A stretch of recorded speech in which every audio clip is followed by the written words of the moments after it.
Well, Joseph Williams joins me now from just outside Washington, D.C. He's a former senior editor at U.S. News and World Report. Welcome back to the program, Joseph. Good to see you. Nice to be here. Of course. So, the U.S. Is still reeling from a string of high-profile mass shootings. And here we have the highest court in the land expanding the rights to gun ownership. What are the implications of this watershed moment? Well, plainly, it's that we still live in two universes. We live in the theoretical universe where a good guy with a gun can stop a bad guy with a gun, and access to guns everywhere all the time makes us safer.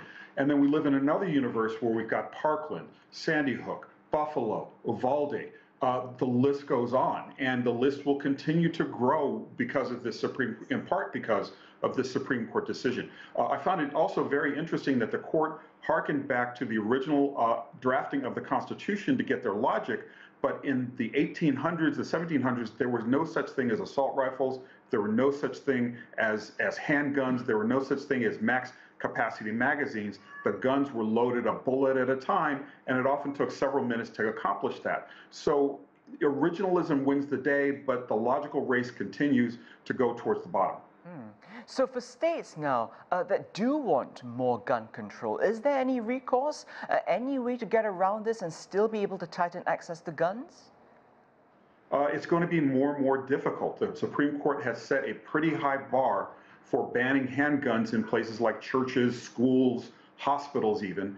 You have to have something that will approach originalism logic in order to sway the Supreme Court, and with a 6-3 supermajority, it seems highly unlikely. So banning guns in places in Chicago, in Los Angeles, in blue states, it seems are going to be under threat. They're going to be challenged by the rifle associations, and it looks like they're going to prevail.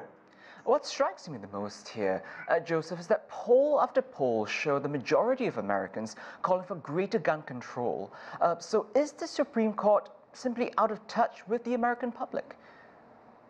It's hard to argue against that. It's hard to see where they are having their fingers on the pulse of the nation.